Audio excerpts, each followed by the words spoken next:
Good morning guys. Sa ngayon guys, maglalagay tayo dito mga buti natin na red doors sa isang sako lang guys para malinis tingnan ang lugar ko guys para ano ba yung management ba yung mga bagay-bagay na nakakalat.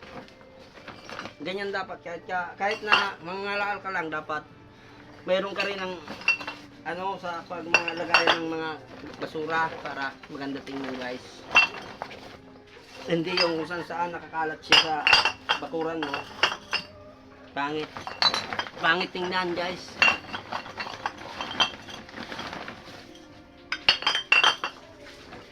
Guys, ang buhay ni Ramon Kalakal Vlog.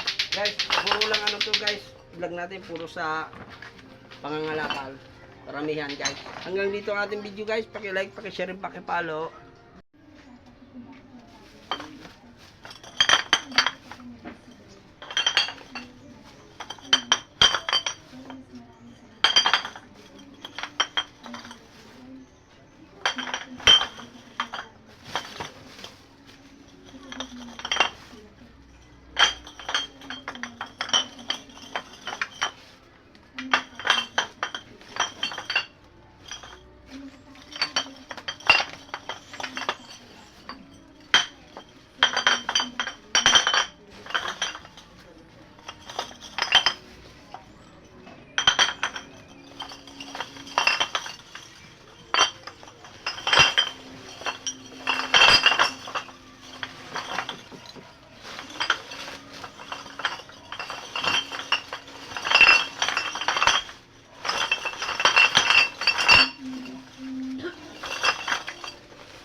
Uno, 75 na.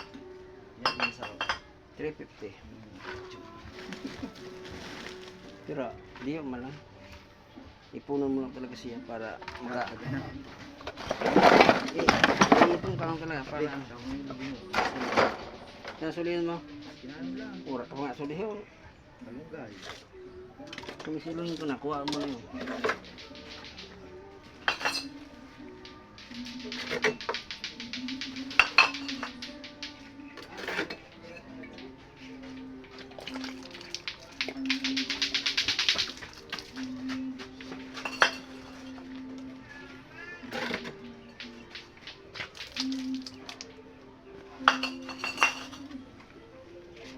Guys, lahat naman na buti binibili ko maliban na lang sa Coke, Sprite yung malalaki, hindi ko yung binibili.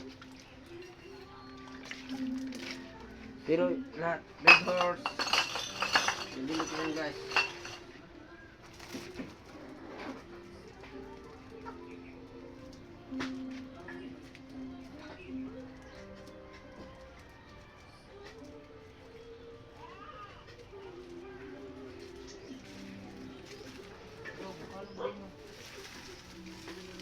Ha?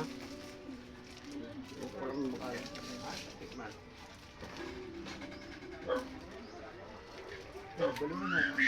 Yung tinawa ko nga yun. Tango tubig. Dito yung karandaye.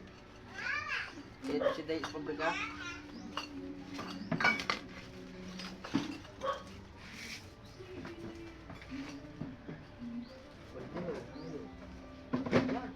Ha? Hindi man. Ito nakuha ko ng battery jack ko. Ito. Tango tubig. Tako.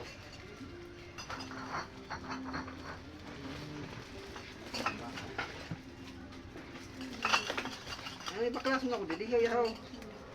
Aluminum ba kayo ito baklason?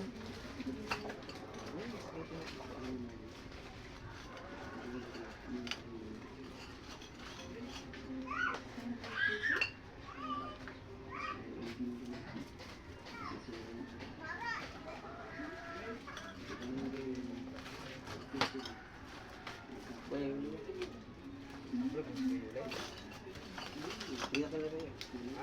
Binakal. Siyape.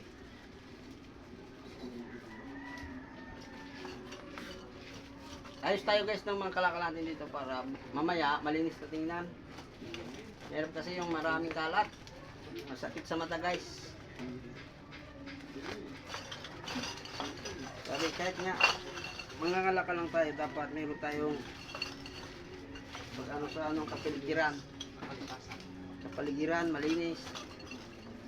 Para kapitbahay natin hindi magagalit sa atin guys.